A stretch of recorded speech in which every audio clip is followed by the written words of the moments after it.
აი ჩემო ძვირფასო მეგობრებო, ეხლა ვართ ბაზალეთში, ტბასთან, სადაც დაინახა ილიამ ოქროს აკვანი, ოქროს კოჩრიანი პრინცით და გზაზე, სადაც გაიარა 300 არაგველმა, რომლებიც მიემართებოდნენ, რათა დამწვარი იყვნენ სამშობლოსათვის სანთლები.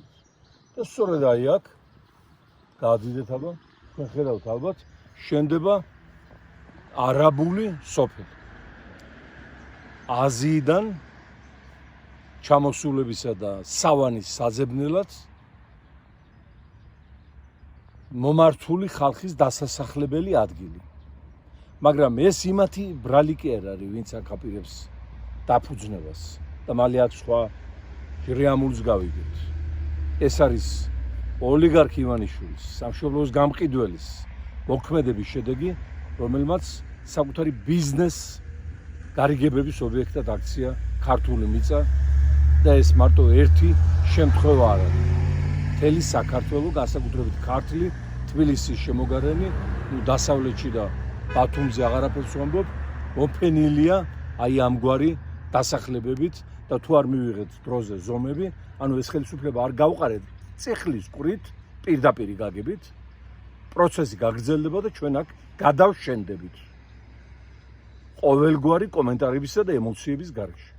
სწორედ ამიტომ იყო მიღებული ახლა ყობახიძის მიერ ივანიშვილის დავალებით გადაწყვეტილება, რომ ვისაც არაბულ ქვეყნებში შესვლის უფლება აქვს, ყველას შეუძლია იმავდროულად შემოვიდეს საქართველოში და ბუნებრივია მიიღოს შემდგომ ბინადრობის უფლება და შეიძინოს კერძო საკუთრება აი ჩვენ მიწაზე აღმოცენებული ამგვარი ფეშენ დასახლებების სახით. ეს ის საკითხია, რის გამოც მთელი საქართველო ფეხზე უნდა დადგეს და ერთმანეთს დაუდგეთ გვერდით.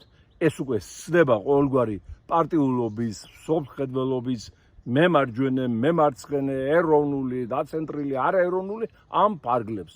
ჩვენს ყოფნა არ ყოფნას ამ ქვეყანაში უკვე ესმევა კითხვის ნიშანი. ვიმეორებ, ეს ძალიან პატარა მაგალითია იმისა, თუ რა მოხდება უახლოეს მომავალში, თუ ხელისუფლება დარჩა და თავის მიღებული კანონებიანად, ვიმეორებ, რომელიც ითვალისწინებს მთელი აზია, აფრიკის აქ ჩამოსახლებას, წიხლის ყვრით არ გავყარეთ ესენ. აი ეს მინდოდა მეთქვა ყოველგვარი რაიმის გაბუქების და ზედმეტობის გარეშე. მადლობთ.